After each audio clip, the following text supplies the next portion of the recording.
আমার হাত গোবিন্দপুর যুবক ভাইরা তরুণেরা এবার ফাতেমাকে বলল, ফাতেমা তুমি খাওয়া শুরু করে দাও। ফাতেমা যখন আস্তে আস্তে খাবারগুলো খেতে লাগলেন, আলহামদুলিল্লাহ বললেন। কিছু খাবার এক্সেস থেকে গেল। এবার ফাতেমা বলছে, স্বামী গো, এই যে কিছু খেজুর আছে, যাও না তুমি বাজারে বিক্রি করার জন্য নিয়ে যাও। বলো বাজারে বিক্রি করার পরে কি নিয়ে আসবো তোমার জন্য? আলী বলছেন, ফাতেমা তাকে বলে, স্বামী গো, জীবনে কোনোদিন তোমার সঙ্গে একটা আমি কাপড় চাইনি, তোমার সঙ্গে কোনোদিন একটা সালোয়ার চাইনি। ও আমার নবী, ও আমার আলী, তুমি মনোযোগ সহকারে শোনো।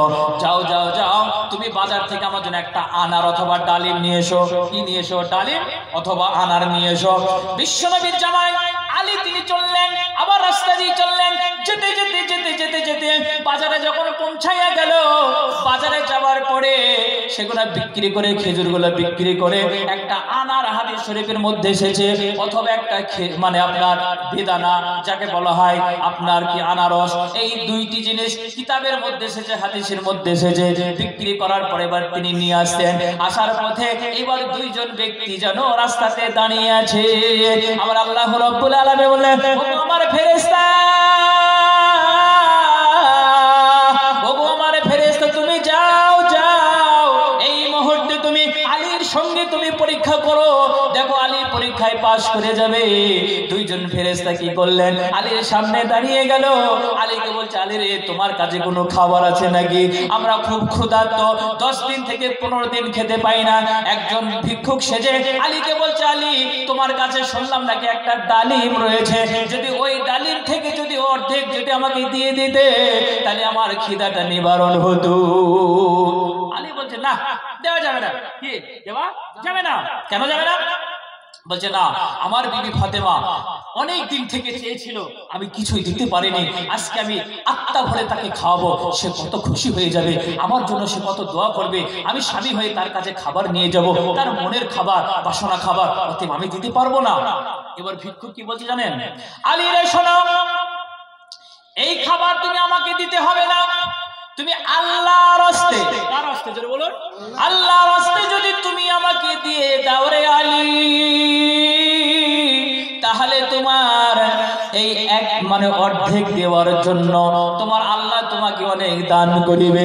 ইসলাম দরদি ভাই আমার, আল্লাহর উচ্চারণ যখনই করেছে একখানা আনার থেকে বা ডালিম থেকে, হযরতে আলী কারামাল্লাহ অর্ধেক তাকে দিয়ে দিয়েছে। দিয়ে দেওয়ার পরে সে চলে গেল। আবার একজন ভিক্ষুক আবার আলীর সামনে দাঁড়িয়ে গেল, আলী রে, অমুক জনাকে তুমি দিয়েছো, আমাকে যদি দিয়ে দিতে আল্লাহর রাস্তে, তাহলে আমি তোমার জন্য খেয়ে দোয়া করিতাম।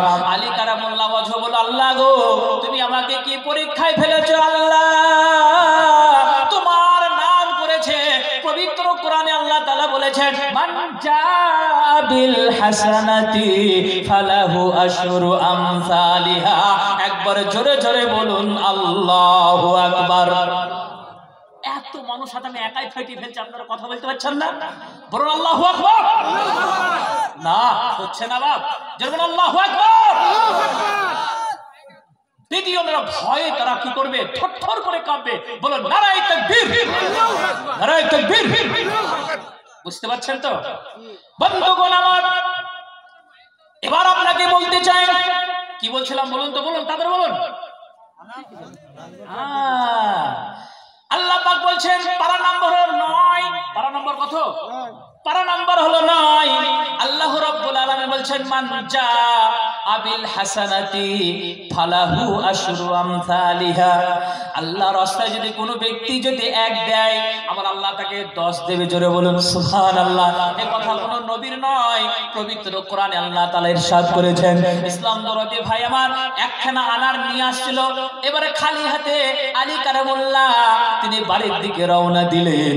ইসলাম দরদি ভাই আমার, এবার আলী চিন্তায় পড়ে গেল, বাড়িতে যেন ঢুকতে পারে না। বাড়িতে যদি আমি যাই, আমার বিবি ফাতেমা আমাকে বলবে, স্বামী গো, আমার সে আনার কোথায়? কি জবাব দেব, তাই না? কি জবাব দেব? বন্ধুগণ আমার, খুব চিন্তায় চিন্তিত হয়ে গেল, কি ফাতেমাকে জবাব দেব।